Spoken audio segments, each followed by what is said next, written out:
Welcome to Caregiving Club On Air. This podcast is dedicated to the millions of family caregivers who want wellness tips and self-care solutions, who seek expert advice, and who want news about healthy aging and how to create well home design in our forever homes. I'm Sherri Snelling, a corporate gerontologist, author, and educator, a TV interviewer, host, and news commentator.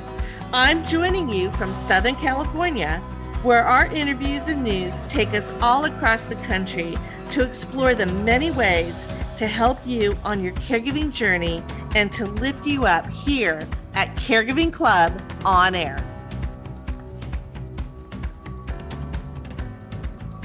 Welcome, everybody, to Caregiving Club On Air. I am your host, Sherri Snelling, and we have got a jam-packed episode for you. And for those of you who are pet lovers, this is going to be all about our love for pets. We're going to kick it off by, first of all, recognizing that April is National Parkinson's Disease and also National Autism Awareness Month. So I'm going to give you some updates about some research and some other events and things that are going on in those communities, as well as some really great resources. And then we're going to lead into our main theme, which is pet therapy. And as you know, those with Parkinson's and autism, as well as people who have multiple sclerosis or mental health issues, and a host of other types of either diseases or disorders like dementia or Alzheimer's, benefit from pet therapy. And we're going to focus a lot on what's happening in pet therapy, what you need to know, how can you get pet therapy visits for your loved one.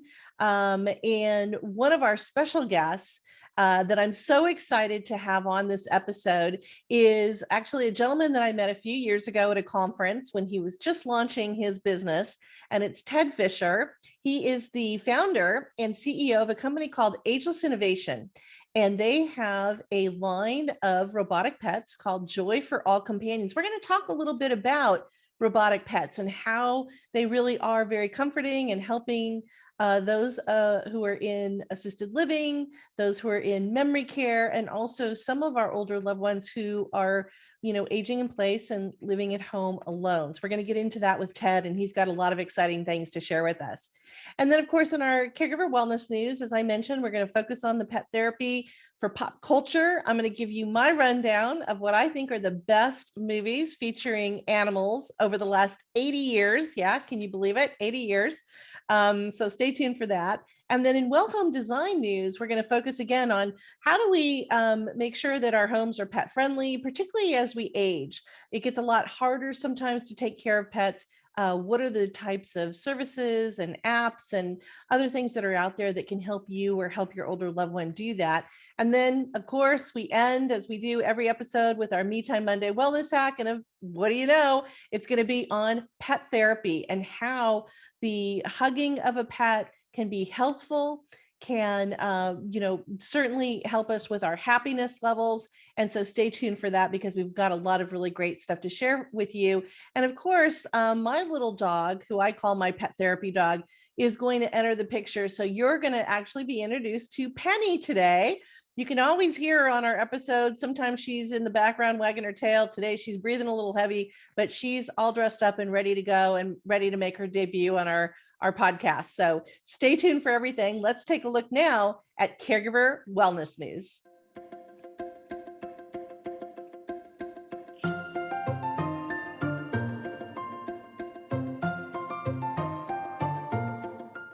So as I said, we've got a jam-packed episode for you today. And in fact, we have so much information to share. Usually I try to kind of memorize everything I'm going to tell you guys. I actually have my notes. So if you hear a little paper rustling, that's actually me checking all my notes to make sure I don't miss anything for you. But let's dive into our caregiver wellness news. And as I mentioned, April is National Parkinson's Disease Awareness Month. It also happens to be National Autism Awareness Month. And I wanted to just do a quick update for you, particularly those of you who are special needs caregivers for a child or an adult child who has autism. There's some really great things happening out there with a lot more awareness and understanding of this particular diagnosis. So first of all, We know that sensory activities are actually good for particularly children who have autism. And there was a new sensory garden that was opened in Clovis, California. That's up near Fresno. So that's up north from me. And it's a whole experience in nature, but it really is created and designed for those who have autism to help them discover the sense, the smells, the touch, that tactile feel of being in a garden and going through and guiding them on different sensory activities that they can do. Really wonderful stuff. Same kind of concept was actually open at the American Dream Entertainment Complex in New Jersey. So they had a couple of days this month in April that they dedicated it to children with autism and encouraged parents to bring their kids out. So again, I think we're seeing so much more of this in our communities. The other thing that's happening that I think is really great is in our workplaces. And I want to do a quick shout out to some really great companies that are helping to train their workforce on what is being called now neurodiverse conditions. So employees who may have autism, employees who may have Parkinson's, or even early onset dementia or Alzheimer's, and other conditions. And so there's a lot of training that's going on, and JP Morgan Chase, Microsoft, and Ernst & Young are some of the great leaders out there in the corporate world who are doing a lot more training of their workforce to have better empathy, better understanding for integrating our adults who may have those conditions into the workforce. So, really great shout out and applause to those companies. Now, turning our focus on Parkinson's, there's a lot going on in the Parkinson's world. And one of the things I wanted to tell you about is some recent research, because one of the things we know with Parkinson's, and as you know, it's a neurodegenerative disease. It affects there'll be about 60,000 new cases of Parkinson's that will be diagnosed this year.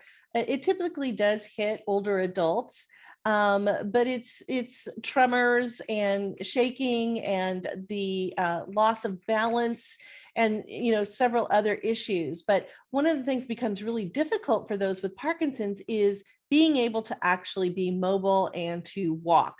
So there was a French research team and medical team, and they recently did a surgery where they implanted into a Parkinson's patient into their spinal cord a small kind of stent into the spinal cord to help with that balance issue and the ability to walk. And it's looking very promising. So hopefully we will see a lot more of this type of research, these types of clinical innovations and medical innovations that are being done that will help all of us, and particularly, of course, those of us who are caring for a loved one with these different diseases. And then I just want to do a quick shout out to two resources. One is the Holly Rod Foundation. Holly Robinson Peete, who I hope to get onto this podcast soon. I interviewed her for my book, and I've interviewed her for several other things we've done together.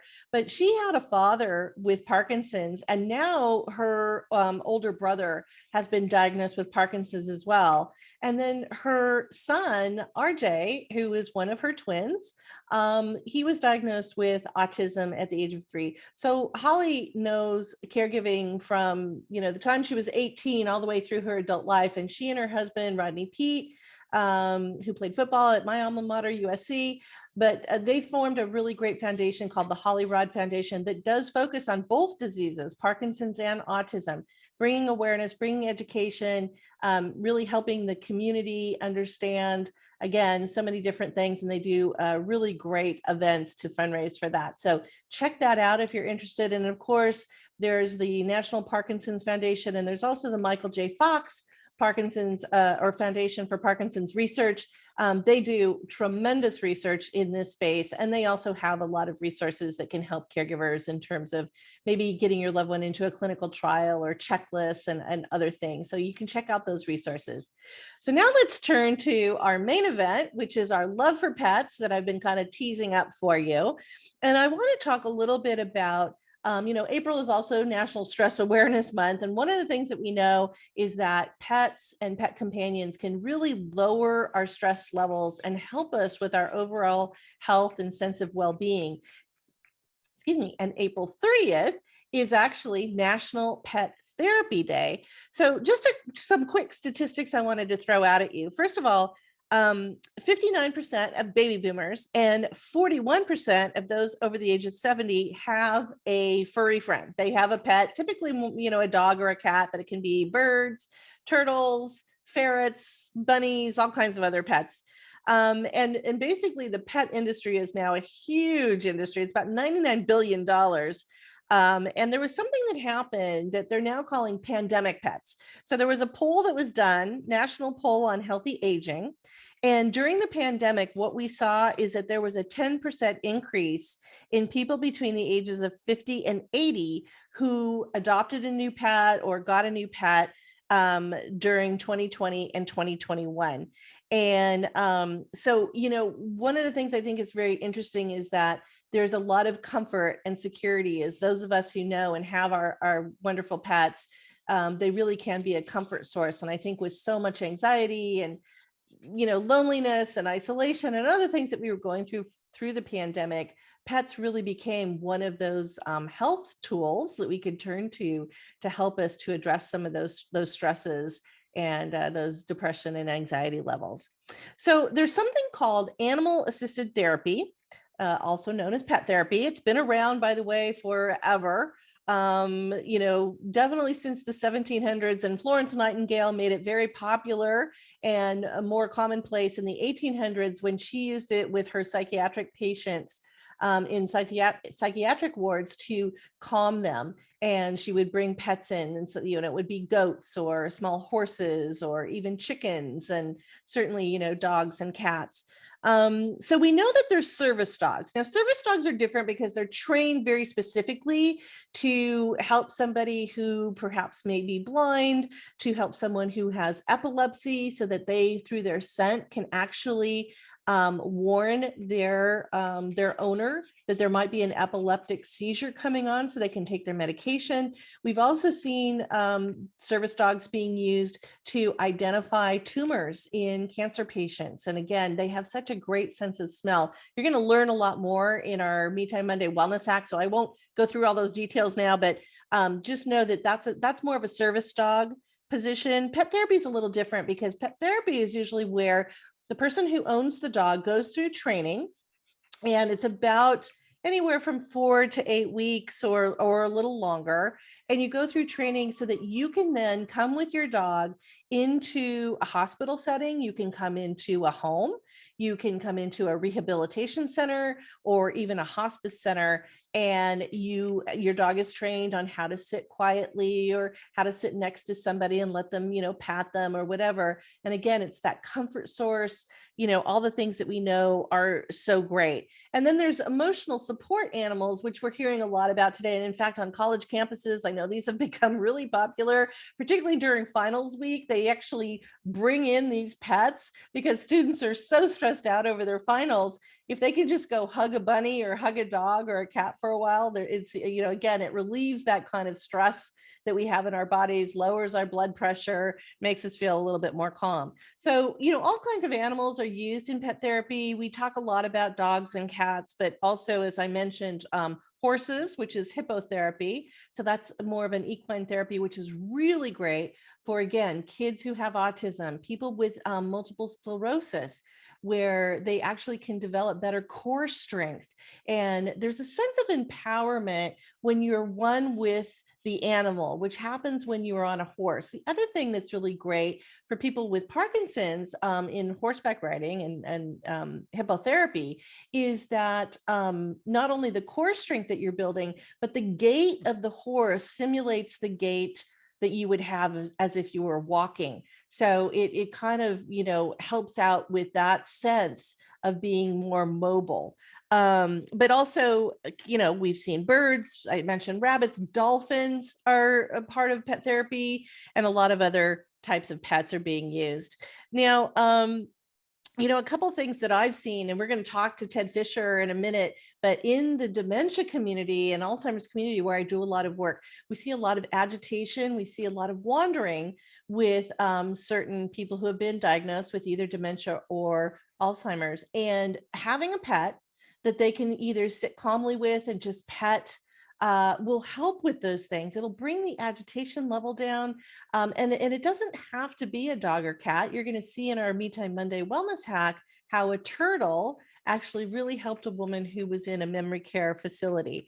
So those are all things to, kind of check out. Now, if you wanted to bring a pet therapy organization and get a pet therapy visit in your home for your loved one, they typically cost around $100 to $150, $160 per visit. You can do it, and we're going to have a whole list of organizations that offer that kind of help, but I'll do a shout out to a couple of them. Animal Health Foundation, the Pet Partners, Paws for People, and a few others that we'll have up. And then I also want to do a shout out, because I'm mentioning dementia and Alzheimer's, Silverado Senior Living, which is mostly out here on the West Coast, although I do know that they have some communities back east as well.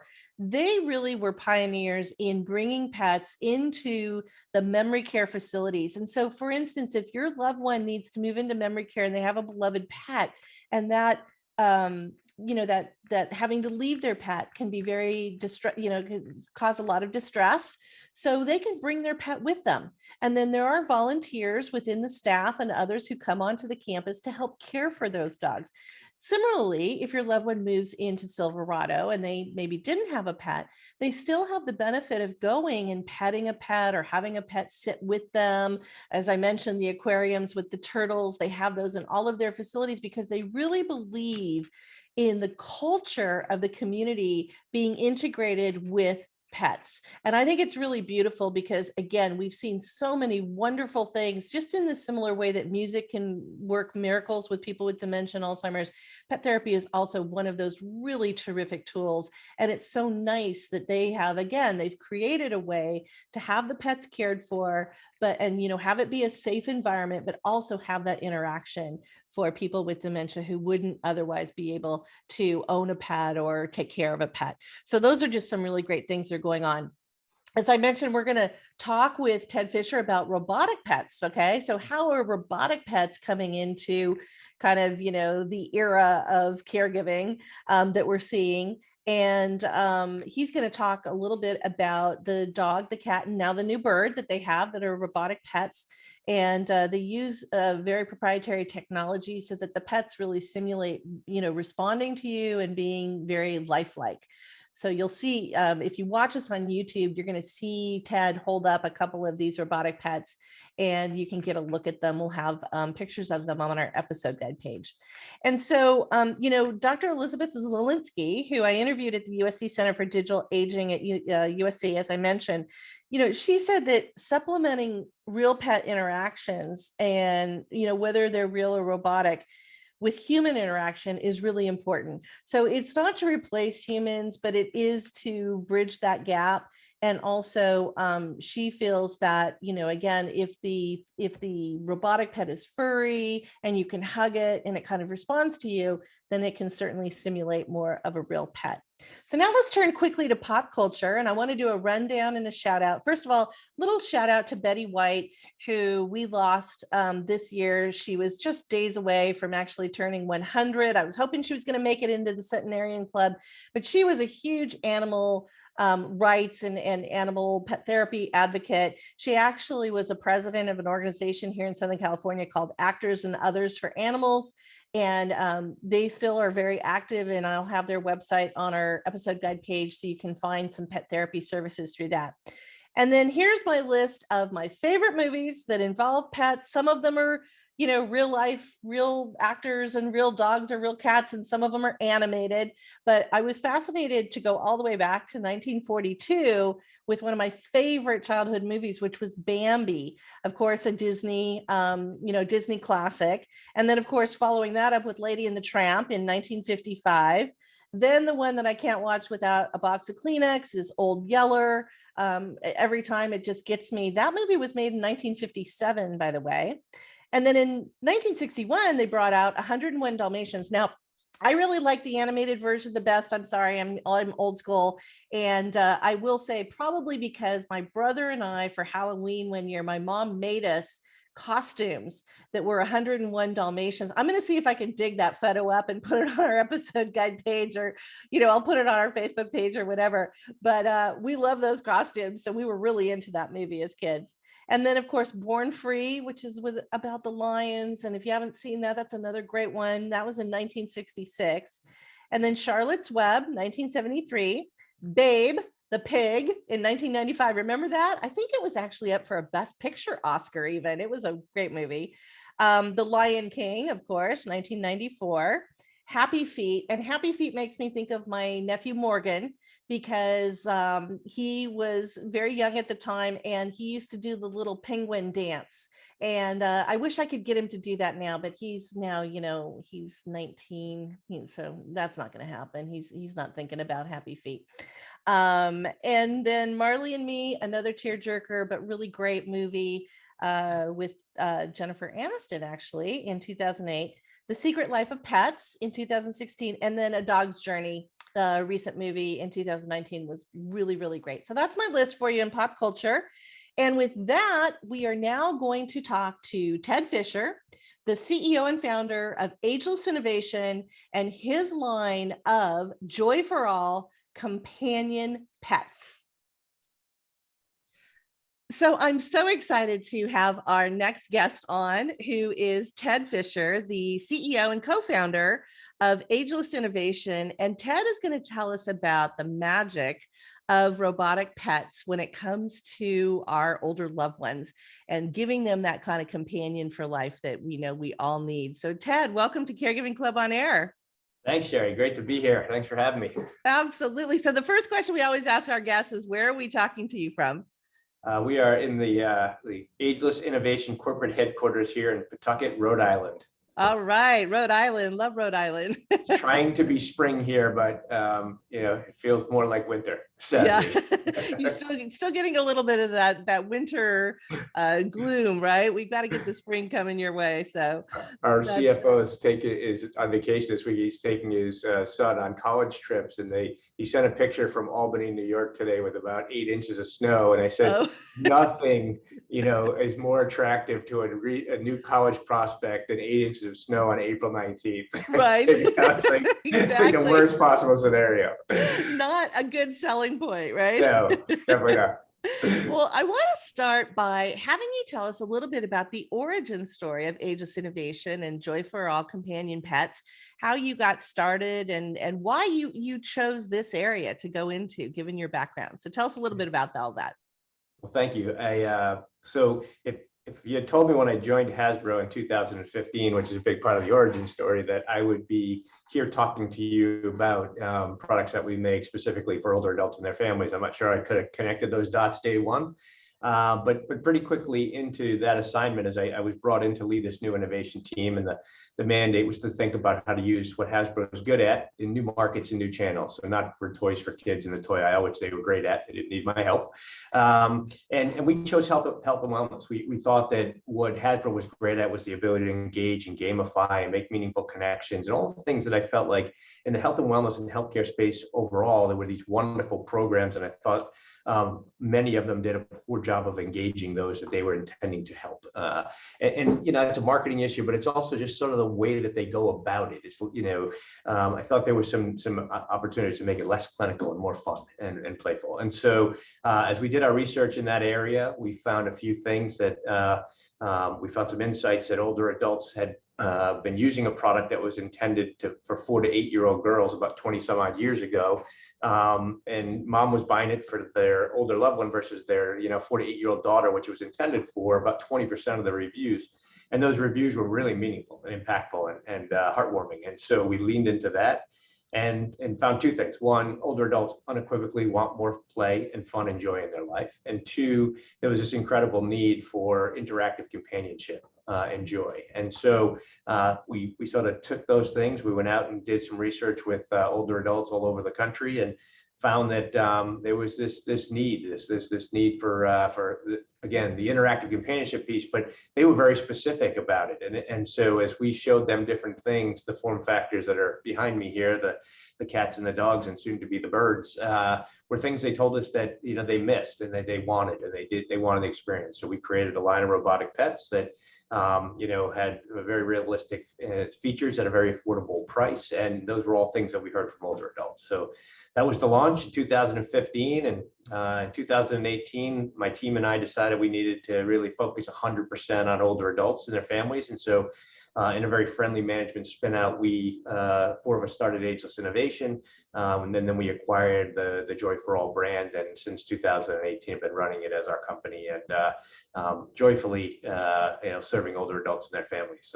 Sure. Well, and for those of us who are watching us maybe on YouTube, I can see right behind you, you've got your puppy, your dog, your cat, and now a new bird that you're going to tell us about. How did you go about choosing the types of animals? And I know they're very realistic. They do certain things that obviously simulate a real pet, but make it so much easier for an older adult to obviously have, because it's a lot of work. As we all know, I've got my little pet therapy dog sitting next to me, and she is a handful.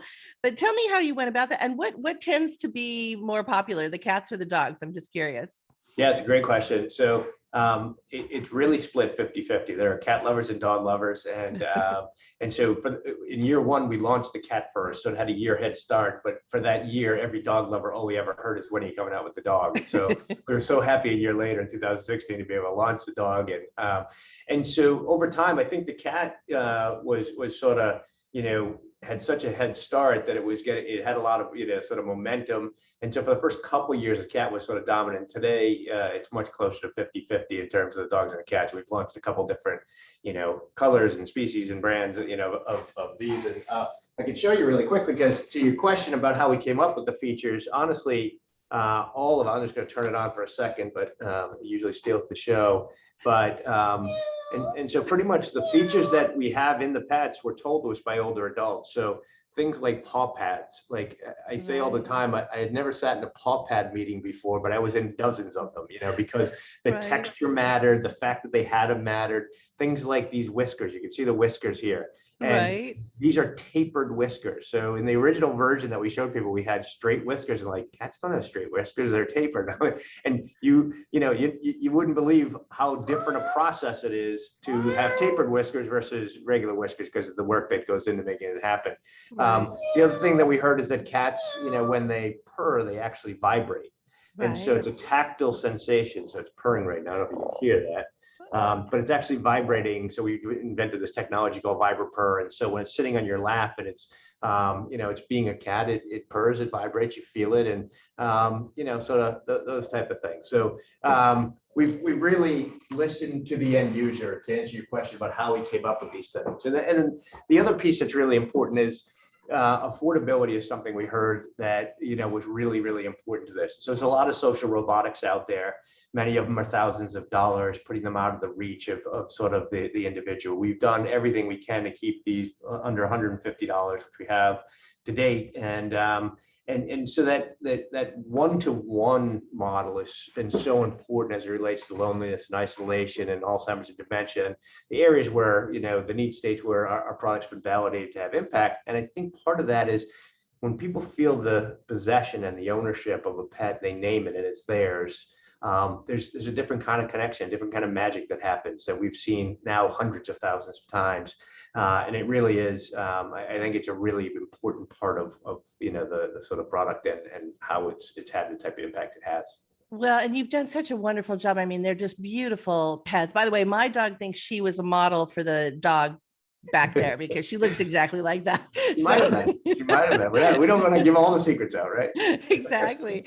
But you've also backed it with a lot of science, Ted. And I know that you've worked with different organizations to do some research and really show the impact of how robotic pets can really, particularly in the dementia community, calm agitation, help with wandering issues, of course, the whole companionship, isolation, loneliness issues that we see with a lot of older adults, particularly who are living at home alone. Tell me a little bit about some of that science. And also you've made some great partnerships. Like I know that you've done stuff with Meals on Wheels. You obviously sell your pets at retail, but you also are working with a lot of assisted living and, as I mentioned, memory care. So tell us a little bit about that side of things. Yeah, so on the science side, really it was really organic at first, and so when we launched this at Hasbro, like Hasbro thought it was an awesome idea that we were expanding into healthcare until we got to the point where we had to tell them what being in healthcare meant. It had to spell Right. things like HIPAA and other things that they weren't as fond of as we were, and so as part of that, we really started out as you'd imagine because of Hasbro's immense global retail presence. We started in the retail channel, which made a lot of sense. And the anecdotal evidence started to really mount, and people were seeing great, they were going on Amazon or wherever and buying 10 of them for their, assisted living community.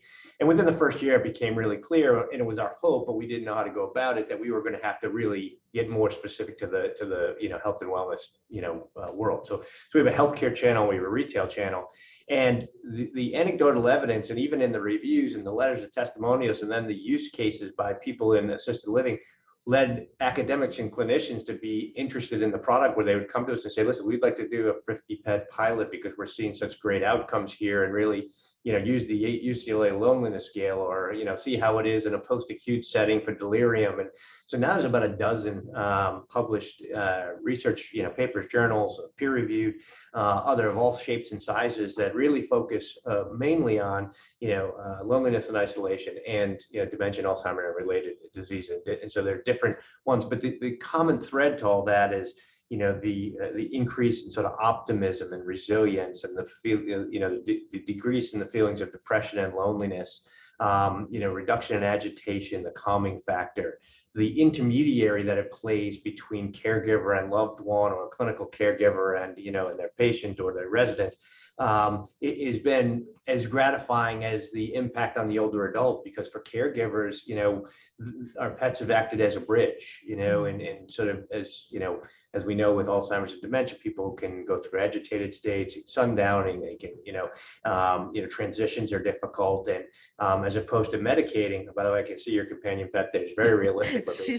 She needs to be on camera here. She's very realistic. And so, we've seen in these studies the reduction in psychotropic medications, that, in a VA setting where, some older aggressive, dementia sufferers, had a terrible time with, any transition. Now, instead of medicating them, they give them a pet and they start to whistle and happily go, and sort of on their way. We've heard that story, hundreds, if not thousands of times. And so that's been a huge part of sort of how I think the team has done such an incredible job leading into how we amplify impact. We think about that. We talk about it every day. How do we amplify our impact? And so, we're coming at sort of these really sometimes difficult, situations that the population we serve are facing, from the joyful, playful, fun side of aging. And that's where we always want to be. And so yeah. And I want to ask you about that keyword play in a minute, but tell me quickly, we know a lot of family caregivers are often making the purchase for their older loved one. What are there any barriers to older adults saying, oh, I don't want a robot, it's not the same? Or I've even heard people in healthcare say, well, it's just, you're kind of infantilizing the older adult because it's not real, and you're trying to convince them it's a real companion, which I think is, just a void, argument. But what do family caregivers, do they have any barriers to adopting a robotic pet? And particularly during COVID, when we couldn't see our older loved ones, right? I would imagine things really got great for you guys.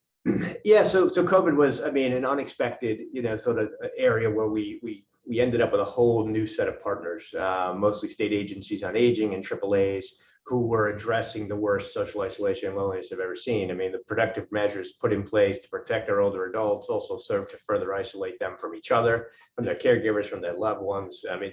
You couldn't, obviously it spotlighted that issue. And we had some success in the state of New York to start. And then Florida followed a week or two later, and now we have 30 state partners in this area. And so I think, it's one of those things where I think we've never tried to fool anyone.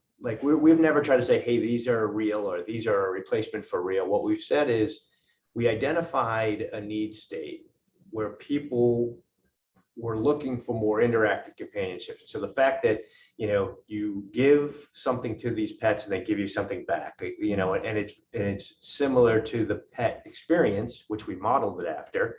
But one, we never try and tell any caregiver or loved one where their older adult is in their journey or what they should think or believe. We believe we get in their boat. Wherever they are, that's where we try and meet them. And, so we've never tried to fool anybody. What we've said is, listen, yes, if everybody could have the real pet as you do and take care of it and be happy and wonderful, we have no issue with that. And a lot of people have real pets and they have our pets. So it's really what is works for them. And what we were trying to do is fill a void where we saw, listen, there are a lot of people who think that this infantilization, and we really very careful, we don't call these toys, we call them companion animals, companion pets. And that companionship piece is really important. And so, we look at it and we say, okay, we've sold about 500,000 of these around the world, and we get letters and testimonials daily, weekly. I mean, by the dozens, and it's all about the impact that it's had on the family experience, on the person, or how people were nonverbal and they got the pet and became verbal. I don't know what's causing that.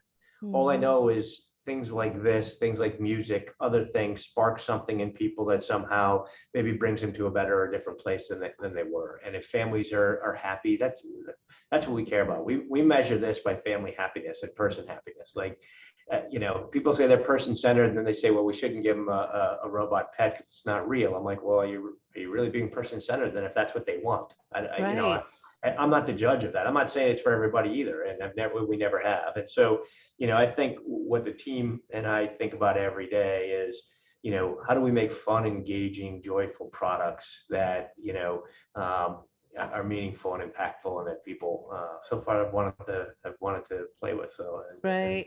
So. Well, you've got that joy and happiness right in the DNA, right in your name, Joy for All Companions. But you did a wonderful TED Talk, and I want you to tell me a little bit about that. I think it was the story of a little bit about your grandmother, but you talk a lot about the need for play, and particularly for those of us who are older adults, and we've got so many responsibilities and things that we're juggling in life and what we've gone through the last 2 years, we really need that sense of play. Tell us about why that's important and a little bit of your story with, your grandma. Yeah. So, well, my grandma and I always had an incredibly playful relationship well before my time at Hasbro or in this industry. I was the crazy grandson who did, like for Mother's Day, I might buy her a 7-foot inflatable Spider-Man for her apartment, which no one needs, but she seemed to think was the greatest thing in the world. And she thought I was absolutely out of my mind most of the time. But we had this really fun, joyful. So I would always look for the craziest, right? And she came to, expect it. And one year I put together a book that was sort of our life together, and it was my picture, her picture, and then I superimposed it on things like us at a bodybuilding competition or on a vacation in Hawaii. And I wrote, I just kind of made this book, and she showed every single person, look what my crazy grandson, so that relationship. And as my grandmother, continued, down the path of more progressive dementia, laughter and joy were sort of her weapons, right? She didn't remember things, but she just laughed at everything. Like she would laugh at what I say before I said it. Like I'd start to talk and she'd start to laugh. I'm like, how do you know it's going to be funny? And then she'd keep laughing. Because it's you. Yeah, right. I mean, so that was, it was a big part of it. And as at the time where her dementia was progressing, I was embarking on this work. So she was my single person focus group. Like I would bring everything we were doing. I'd run by her, the assisted living memory care where she was, and bring it by where she was to sort of show it to her and get a reaction. And she was actually on our first packaging. So, when we were looking for a model for the packaging, my grandmother happened to be the person on it. So that was really special. And really, it's not just my grandmother, but as we think about it more holistically, and our team talks about this a lot, is that, people think about play as a nice to have, and we don't. We actually think it's a basic human need. We think most people work their entire life to be more playful as they age, to have more free time to enjoy and be joyful and happy. And listen, we got to see 15 minutes of the movie All the Lonely People, which is going to be a great movie documentary at ASA. And there was one woman on a bus who just kept saying, aging, getting old sucks. It just sucks, and so I think it's kind of perspective, right? You can look at the negative. We tend to think about not just the fun and joyful, playful side of aging, but how this basic human need that people have to play is something that, sort of culturally we say as you get older, you shouldn't do. Right. And I think it's actually just the opposite, because it's sort of, and you see it in, I'm not medically trained, but what I've seen is when people are happy, they feel better. And so that's kind of the way that we approach this stuff. So yeah, it's somewhat of an urban myth, although it is true that children laugh more during the day than adults. And some of the numbers I've seen is that children laugh about 300 times a day and adults only 15. So I think we definitely need to get our laugh. There must be a real child inside. Exactly. Well, Ted, it's just been so great to talk to you. So tell our audience where they can purchase the pets, and also take us through. So how much is the dog, the cat, and then your new, is it called the Squawker Walker, the Walker Squawker? Walker Squawker. Yeah. Walker Squawker, which is a bird, which is beautiful. Yeah. And you know what I love, by the way, again, because those who are listening to us on podcasts don't see this, it's a red cardinal, right? Yeah. And what I find fascinating is I did an initiative with Caregiver Monday campaign, and the red cardinal is a symbol of our loved ones. And so I don't know if you knew that or not, but anyway, it's really gorgeous. My mother, at their house, where we kind of converge in the summer, there's two red cardinals that are around the property all the time, and she's convinced they're my grandparents, who are, have been long deceased. But so she believes that is the story. Yeah, that's the story they tell. So where can we find these, and what's the price point? Yeah, so at retail, so we have a special pricing that's quantity based in the healthcare channel, and so many of our customers want to buy in bulk, so more than one at a time, and so we have discounts associated with that. Our retail channel, Amazon's, we're online, obviously. CVS, we're in store and online. Walmart, we're going to be both. We're online now. All the major retailers, Best Buy as well, Walgreens, Target. So those are folks. And then globally, we're in other retail locations outside of the country, in the UK and Canada and a bunch of other countries. And so at retail, the pup is $139. And the cat is $125. These are suggested retail pricing, obviously.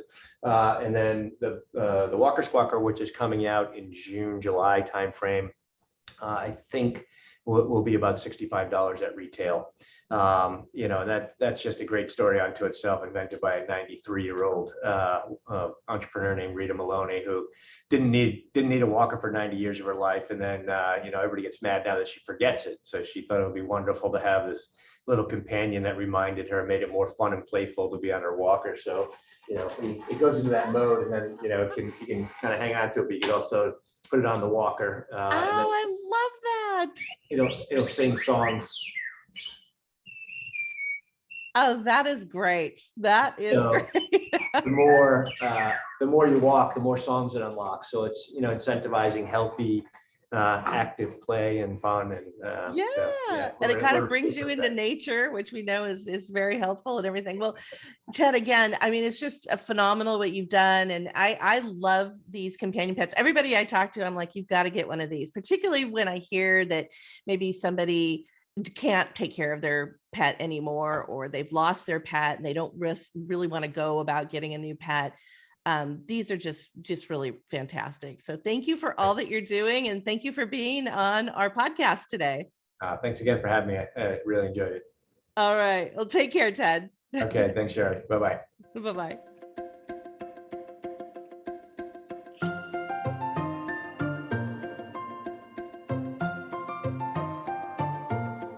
Okay, so turning to a little well home design news. And staying focused on our lovely, beloved pets. I wanted to do a rundown of some of the news that's made the headlines recently that you may or may not have seen. First of all, Lowe's, and I think I talked about Lowe's in a previous podcast where they did a deal with ARP that was around aging in place and universal design. And ARP was going to be doing a lot of educational content that you would be able to find on their website. Well, Lowe's is doing a lot these days. They've also done a deal with Petco. So there are going to be little Petco, almost like pop-up shops, but a little bit more substantial, but they will be inside the Lowe's now. And they're rolling these out first in Texas. The first one is going to be in Alamo Ranch. I think it actually opened just a couple months ago. And then they're adding locations, a few more in Texas, North Carolina, and South Carolina. Haven't seen the rest of the list yet. Not sure where California, for instance, fits on that list, but I think what it's showing is that, it's going to be really beneficial for caregivers, a one-stop shop. You can go and pick up a lot of things that you need for your home, for your loved one's home, and now even for your pets and their wonderful home. So I think those are really great trends that we're seeing in retail. The other thing I wanted to kind of hit upon is some of the trends that we're seeing in home design and how that might help you if you're a pet owner. And then I'm going to get into how it also could be beneficial for your older loved one if they own a pet. So let's start first with just the general design. I'll have some pictures up on our episode guide page, but there is, like a banquette or a bench, and it has a pull-out drawer. Now, some of these are on an automatic spring where you push in and it kind of pulls out. And then there you go. There's the pet dishes for water and for food. And then you have storage inside of that little banquette or seating area so that, it's not out in the middle of the floor the whole time. It doesn't become a trip hazard, for instance, for your older loved one. And it kind of keeps things a little bit more tidy. So that's a really cool little design hack there. There's also built-in hidden pet gates now. So I know I've got my pet gates up all over the place. Well, now you can have them built in where they kind of roll into the wall. So if you do happen to be maybe, you're doing some entertaining or, having people over to your house and you don't need the pet gates up, then automatically there they go right into the wall. That's also really cool. Now, a lot of people with their older loved ones have motion sensors in the house. And this is to advise us if there's something wrong with our loved one's gait, or maybe if they've fallen, and it can automatically detect that there's, the sensors know that there's something off. And people have often said, well, that won't work because, mom has that big lab and the lab's going to set it off all the time. Ha. No, the people with the smart sensors are really smart. And so I wanted to let you know, and again, we'll have some of the resources on our episode guide page, but a lot of these built-in sensors are pet immune. So it knows the difference, obviously, between the pet and your loved one. So don't shy away. If you're thinking about those types of kind of remote monitoring systems, you don't need to shy away from them because you think maybe the pet will be a barrier or an obstacle for that. And then, of course, automatic feeders and water dispensers are always really great. We think about our loved ones having to maybe bend over or bend down to reach the bowls to feed the pets, and that becomes a barrier to owning a pet. Well, we don't want that to happen. So if you can get some of these automatic feeders and water dispensers, that'll be really helpful for your loved one. And one of the things I thought was really interesting is Realtor.com said that one of the top 10 trends in home design over the last couple of years have been doggy showers. I know I've seen some of them on some of the HGTV shows that I watch. And what's really great, and I think this is really great also for families, is that, certainly it's very, helpful if you're showering, trying to bathe a big dog or even a small dog, quite frankly, to have one of these built-in pet showers. Or pet bathing areas. But also think about this. So Realtor.com said, okay, you can also rinse off your kids or your grandkids who have dirty feet before they run through the house. Maybe they've been out in the forest, in the mud, in the park, at the beach with the sand, whatever it is. You can clean your muddy, I should say. Ooh, you can clean your muddy rain boots. You can wash the dirt off your gardening tools more easily. You can leave your wet umbrella in this area to dry. so it can dry off in that area. And then cleaning any large item that you don't want to bring into your everyday shower and it's too big, too bulky, maybe to fit into your washing machine. Allah, you have this wonderful new cleaning space that you can use. So I can see the benefit of integrating this into maybe a home modification or remodel or something that you're thinking about. And certainly if you're a dog lover, and it certainly makes it a lot easier to bathe those pets. I'll tell you again, for our older loved ones, it gets really tough to bend over the tub. Hopefully you have a handheld shower head, because you probably wouldn't be able to do it otherwise with a bucket, is I think how we did it back in the olden days. But even bending over the tub and then picking the dog or whomever up and out of the tub is really difficult, particularly as we get a little bit older. So a lot of these doggy shower bathing areas are really great. And then I just want to do a quick shout out to Trisha Yearwood, the country singer. She actually is a really huge advocate for rescue dogs, and she now has a whole line of Trisha Yearwood pets, and she does a lot of really great bedding for pets. So you may want to check that out. We'll have that link on our episode guide page. And then a few more tips for an older loved one. Let me tell you, our pets are our lifeline. We all know that. If you're a pet lover or a pet owner, your pet is your lifeline.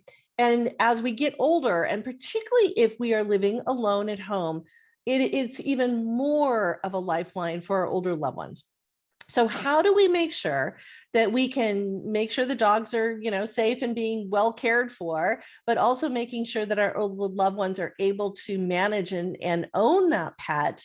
And there are some things that will help. So let me give you a little rundown on that. First of all, there are a lot of great apps out there now for dog walking. There's a lot of dog walking services around. So a couple of apps, if you aren't familiar with them, are Rover. Another one is WAG with an exclamation point.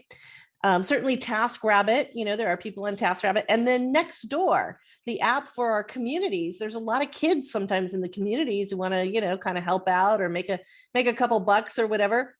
And so you can use those apps to help have others walk the dog if your loved one, maybe recently had a hip replacement or had a problem and they really need that dog walked on a daily basis.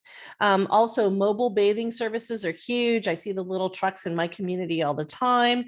Even some vets are doing house calls. And this happened a lot during the pandemic. So you may want to check that out with your loved one's, nearby vet. So that they don't have to, again, pick them up, put them in the car, get them over to even the veterinarian. That becomes a huge obstacle. Also, Meals on Wheels, great program, by the way, for our older population. It's not just delivering meal, it's delivering a little bit of social interaction. And they're also doing, some of the Meals on Wheels are also delivering food for pets. So you may want to check with your local Meals on Wheels if your loved one qualifies for that. They also might be able to feed your loved one's pet. And then certain services like care.com, and I do some work for care.com. I actually do a monthly educational webinar for all of their employer clients and the employees who work for those employers. But care.com is really great because it's a one-stop shop for if you need help with your older loved one, maybe you need a little light housekeeping or a little personal care that comes into their home to help them out. And you can also get pet services. So all this dog walking and dog care that we've been talking about, you can go to care.com and get both of those done in just one click, a couple clicks maybe, but it's all online, which is really great. And then there are some low income programs, like the PACE program has something that includes pet care. So again, your loved one has to qualify for some of these, but if they do, then you might be able to check that out and see if you can get some of the pet care included in that. And then, I'm going to pick up my little puppy because I promised you that you'd be able to meet Penny. And so she's sitting right next to me. You've probably been hearing her heavy breathing and a little bit of panting. We have a little bit of a warmer day. I'm going to see if I could get her. She's a little shy now. Okay, there she is. Okay, look at you. Oh, big groan. There we go. I wanted to share Penny with you, not only because, I love her to death and she is absolutely my best friend, but also I recently attended a virtual memorial for a mentor of mine, Gail Sheehy, who was the author of Passages. She recently passed away, and Gail and I bonded over a lot of things, our love of writing and being kind of social anthropologists. And, she loved that I was going after my gerontology master's, but we both own Cavalier King Charles Spaniels, which is what Penny is here.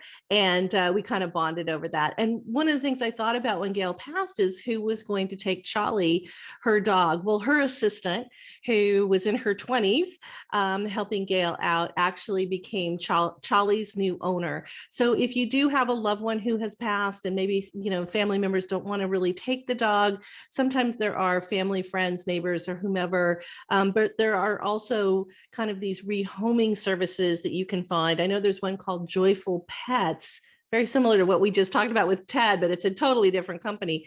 But we'll have that link on our website as well, and they can help you find a new home for the dog so it doesn't have to go to any kind of a shelter or anything like that. So with that, and Penny, she's going to say bye. She made her big debut. She's not sure what's going on, but she knows she's getting a treat at the end of all this. So that's probably why she's eyeing the little jar over there. But now let's go to our Me Time Monday wellness hack on how pets can help us heal, can help us be healthier, and certainly can help us be happier. It's kind of what Charles Schulz said, happiness is a warm puppy. I'm Sherri Snelling, and welcome to our Me Time Monday wellness hack. In celebration of National Pet Therapy Day on April 30th, this episode's wellness hack is about how our pets help us heal, make us healthier, and make us happier. There is a therapeutic effect of pets. Scientific studies have shown that pets can help us be healthier, can make us happier, and can heal us and comfort us, especially when we are sad, anxious, or lonely. We know that owning a pet can lower our blood pressure, boost our immunity, increase our oxytocin levels, which is our feel-good hormone, and decrease our cortisol levels, which is our stress hormone. They also help us get outside into nature and move our bodies and explore. And they show us unconditional, non-judgmental love. It's probably why more than half of Americans ages 50 to 80 own a pet, and 10% became a new pet owner during the pandemic. The ancient Greeks were the first to use animals in therapy by using horses to lift the spirits of the seriously ill. In the 1800s, Florence Nightingale used small pets to calm and soothe her psychiatric patients. And the American Red Cross used farm animals in the 1940s to help World War II veterans who were suffering from shell shock, or what we know today as PTSD, post-traumatic stress disorder. So while our pets give us emotional health benefits, we cannot overlook the physical health benefits. How many of us would actually take ourselves out for a walk 3 times a day, or do beneficial stretching in the morning after watching our dog or cat do a little pet yoga stretch and reminding us that we should do the same? Even goats got into the action when goat yoga became a trend a few years ago. Practiced with dwarf or baby goats, it's like a quick massage as the goats hop on your back and then hop off. For some, practicing yoga outside with animals that you can see while you're breathing and posing is a reminder of a simpler, calmer way of life and helps us with the meditative aspect of yoga. Now, everyone has probably experienced puppy dog eyes, but it's been about 33,000 years since humans domesticated dogs. And researchers from the US and the UK recently published peer-reviewed study that showed that dogs were able to morph their facial tendons to literally create puppy dog eyes, which were bigger, maybe a little sadder, younger, and cuter, and giving their faces that kind of cute puppy dog look to manipulate their human loved ones into a treat, a hug, or a walk. It shows the kind of bonding that has gone on in the evolution of humans and dogs since our ancient ancestors, and for dogs, that would be wolves. And it shows how well we communicate with each other. We also know that dogs in particular have sensitivity to smells. They can smell things 10,000 to 100,000 times more acutely than humans. Scientists and animal trainers can actually teach dogs to sniff out cancer tumors or detect an upcoming seizure in someone with epilepsy that can save lives. Now, there is a wonderful story about a hospice cat. In a nursing home in Providence, Rhode Island, there was a stray cat that wandered into the hospice facility back in 2005. The cat's name was Oscar, and he quickly became a beloved pet in the facility who was known for finding those in their last hours of life and sitting near them to comfort them.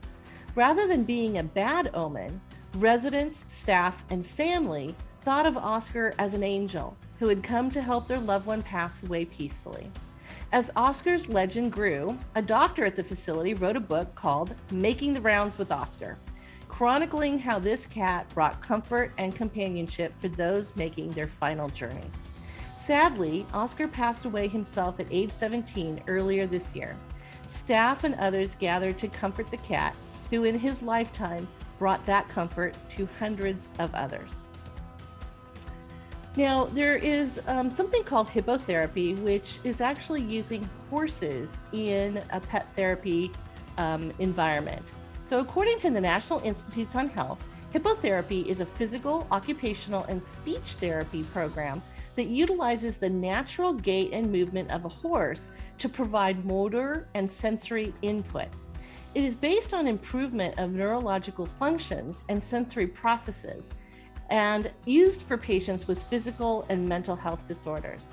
So people with Parkinson's or multiple sclerosis and children with autism, cerebral palsy, ADHD, or anyone with mental health issues find the horse has the same motion as when you are walking, and this motion passively exercises muscles and builds core strength. And the horses, like other animals, are non-judgmental. They are there to work with the person as a team, becoming one with their human partner. The ancient Greek physician Hippocrates, known as the father of medicine, first wrote about hippotherapy in 600 BC, but it wasn't until 1992 that the American Hippotherapy Association was founded. And we know hugs, whether it is a hug between humans or a cuddle with our favorite pet, has both physical and emotional benefits. But does it matter if the pet is real or if it is robotic? One study found that if the robotic pet was furry and huggable and used some type of technology to respond to the person, there was no discernible health outcome difference between a real live pet and a robotic pet. This is good news for those family caregivers who may have an older loved one who can no longer care for a pet, but longs for pet companionship. We hope you enjoyed this Me Time Monday wellness hack. Each episode of our Caregiving Club on-air podcast features a new Me Time Monday wellness hack, and you can learn more about the Me Time Monday program and workshop at caregivingclub.com, and check out all my wellness articles from my upcoming book, Me Time Monday, the weekly wellness edit for a wonderful life. Take care and stay well. I hope you enjoyed this episode of Caregiving Club on Air. Please listen to us on Spotify, Apple and Google Podcasts, and other listening channels. You can check out all the resources and article links on our episode guide page at caregivingclub.com on the podcast tab. And you can email us at podcast@caregivingclub.com. Take care and stay well.